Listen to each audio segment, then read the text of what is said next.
دوسرا سوال ہے، قرآن نے خواتین کو شرعی پردے کا حکم دیا ہے اور آپ کی مجلس میں موجود خواتین اس پردے کی خلاف ورزی نہیں کر رہی؟ چہرے کے پردے کے بارے میں تفصیل سے بتائیں۔ چہرے کا تو پردے کا نہ حکم ہے، چہرے کا پردے کا حکم نہیں ہے، بلکہ اگر آپ احادیث میں دیکھیں امہات المومنین تک بھی میدان جنگ میں جاتی ہیں،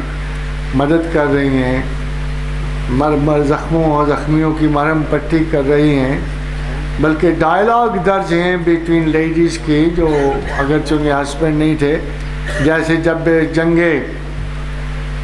اجنادین میں خولہ بنت ازور کی اور خالد کے،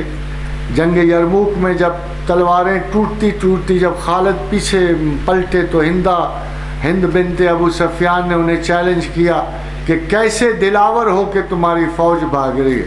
تو خالد کی چونکہ آنکھوں میں خون اترا ہوا تھا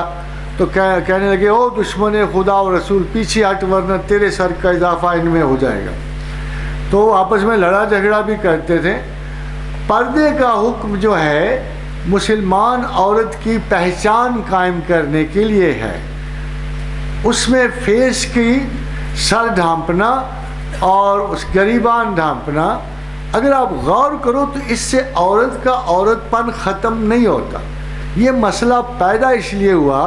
کہ جب بنو قریظہ کے بازار میں ایک خاتون نے ایک یہودی کی دکان پہ گئیں اور اس نے زیادتی کرنے کی کوشش کی اور اس پر ایک صحابی نے اس یہودی کو قتل کر دیا،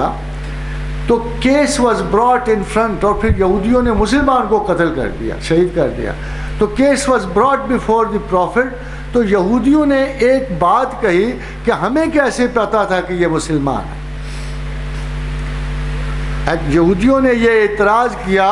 کہ یا رسول اللہ، وہ رسول اللہ تو سمجھتے نہیں تھے، تو نے کہا یا محمد ہمیں کیسے پتہ لگے کہ یہ مسلمان۔ اس کے بعد ام المومنین سودا کا واقعہ پیش آیا کہ جب ام المومنین سودا نکلے تو حضرت عمر نے، جو اچھا نہیں سمجھتے تھے امہات المومنین کا باہر جانا، تو آواز دے کر کہا کہ اے سودا میں نے تمہیں پہچان لیا۔ تو پھر اللہ کے رسول کو حضرت عمر نے مشورہ دینے کی کوشش کی کہ آپ ان کے پردے کا حکم دیں، تو حضور خاموش رہے۔ پھر جب آیات اتر آئی، جب اللہ کی طرف سے پردے کا حکم آیا تاکہ یہ مسلمان عورتوں کی حیثیت سے پہچانی جائے۔ تو خواتین حضرات، جب میں امریکہ میں تھا تو خواتین ڈاکٹروں کے پاس میں گیا، ان میں ایک مسلمان بھی تھی، دوسری بھی تھی، دے called me there for a little conversation, تو وہاں وہ بہت ساری خواتین تھیں، تو ان میں سے ایک خاتون نے مجھ سے بالکل یہی سوال پوچھا کہ ہم لوگ یہاں سارے اچھے ہیں، ایک دوسرے کو جانتے ہیں، شریف لوگ ہیں، کوئی برائی نہیں ہے، تو ہم اگر پردہ نہ کریں تو کیا حرج ہے؟ تو میں نے کہا کوئی حرج نہیں ہے۔ میں نے ان سے کہا اگر میں دور سے تمہیں دیکھوں تو میں تمہیں تمام شریف عورتیں سمجھوں گا، مگر میں تمہیں مسلمان شریف عورت نہیں سمجھوں گا۔ اگر میں تمہیں دور سے دیکھوں گا تو چلو میں یہ بدگمانی نہیں کروں گا کہ یہ کوئی بری عورتیں کھڑی، میں سمجھوں گا کہ یہ امریکن سوسائٹی کی معزز عورتیں کھڑی، مگر میں تمہیں مسلمان عورتیں نہیں سمجھوں۔ البتہ اگر تم نے حجاب لیا ہے، جیسے بھی لیا ہے، چہرہ کو اس میں تخصیص نہیں ہے، اور اگر تمہارے گریبان ڈھانپے ہوئے ہیں، تو میں دور سے یہ گمان کروں گا کہ ان میں ایک مسلمان عورت بھی موجود ہے۔ حضرت حضرات، کچھ دنوں کے بعد ایک امریکہ کے ہوٹل میں ڈاکہ پڑ گیا، لاؤنج میں حبشیوں نے ڈاکہ مارا،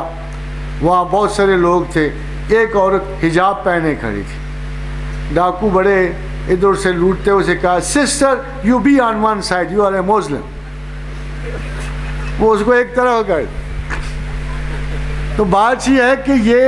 پردہ جو ہے، پردے سے نہ نسوانیت مرتی ہے، نہ اس کے نسوانیت کا خیال مرتا ہے، نہ وہ مردوں کے لیے کوئی باعث تحدید ہے، مگر ایک بات ضرور ہے کہ یہ پہچان بن جاتی ہے کہ یہ مسلمان عورتیں ہیں، اور پہچان ہی مقصود ہے۔